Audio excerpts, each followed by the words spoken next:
শুরু করা, এটাই হলো সুন্নাহ।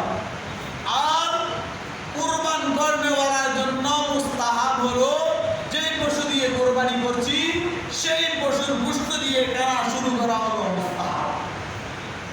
এখন আমাদের দেশে প্রচলন আছে, মহিলারা বিশেষ করে বলে যে কোরবান যার নামে করা হয়, যার নামে কোরবান করা হয় সে রোজা রাখতে হয়।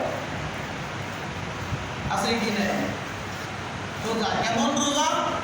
ওই সেটা হচ্ছে সকাল সেহরিও খাওয়া নাই, কিছু নাই, শুধুমাত্র হচ্ছে ওই 12টা বাজলে যখন তখন ইফতারি করবে। এটা কোন ধরনের রোজা? সেহরি নেই, অথচ বিষয়টা এরকম না। বিষয়টা 12টা একটা কোনো কথা না। মাসালা হলো যে কোরবান ধরবে, অর্থাৎ যার নামে কোরবানটা করবে সে তার ওই কোরবানির পশুর দিয়ে গোশত, ওই গোশত দিয়া খানা শুরু করা, স্টার্ট করা, এটা হলো মুস্তাহাব। এখানে কোনো রোজা নাই, এটা হলো খানা শুরু করা।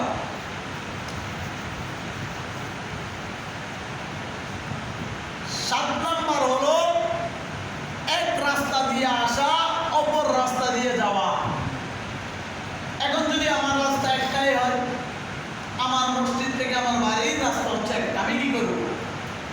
আল্লাহর নবী জনাব রাসূলুল্লাহ সাল্লাল্লাহু আলাইহি ওয়াসাল্লাম বলেন, তোমার জন্য কোনো সমস্যা নেই, তোমার রাস্তা তো একটা, তো আসার সময় ডান পাশ দিয়ে আসবা, যাওয়ার সময় আবার অপর পাশ দিয়ে যাইবা। তাহলে তোমার ওই এক রাস্তা দিয়ে আসা, অপর রাস্তা দিয়ে যাওয়ার যে সুন্নাহ রয়েছে সেই সুন্নাহটা আদায় হয়ে যাবে।